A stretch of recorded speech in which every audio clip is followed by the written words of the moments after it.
சவுக்கு சங்கர் 2026 சட்டமன்ற தேர்தல் தமிழகத்தில் வர இருக்கு. இன்னும் ஒரு 3-4 மாசம் தான் இருக்கு.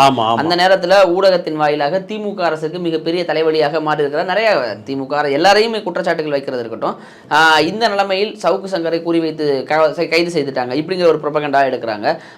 அதன் கீழே தான் கைது செய்யப்பட்டாரா இல்ல முழுக்க முழுக்க மிரட்டல் வழக்கு இந்த மாதிரி வழக்கு தானா? இல்லைங்க, வழக்கு நிலுவையில் இருக்க காவல்துறை சரியா வேலையே செய்யல. இவ முதலே முடிச்சிருக்கணும். வழக்கு நிலுவையில் இருக்கா இல்லையா?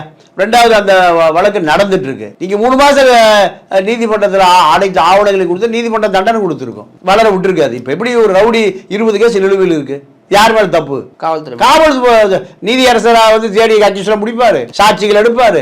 எப்போ வரையும் சவுக்கு சிறையில் இருப்பாருன்னு தேர்தல் முடிகிற வரை இருப்பார். நிச்சயமா கண்டிப்பா இருப்பார். மாலதி பிசிஆர் வழக்குல இருக்கு. 2 பேரும் என்ன கேட்ட மாலதி சட்டபூர்வமான மனைவி கிடையாது சவுக்குக்கு. அது ஒரு பத்திரிகையாளருடைய மனைவி. ஒரு பத்திரிகையாளருடைய மனைவி.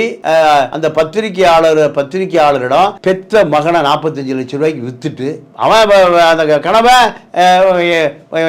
டைவர்ஸ் கொடுத்துருக்கிறான். பையன் எனக்கு வேணுங்கிறான். இல்ல அப்படி எனக்கு 45 லட்சம் ரூபாய் கொடு. இப்படி வாங்கி கொண்டு வந்தவர் தான் ஊடகவியலாளர்னு சொல்லிக்கிறாங்க.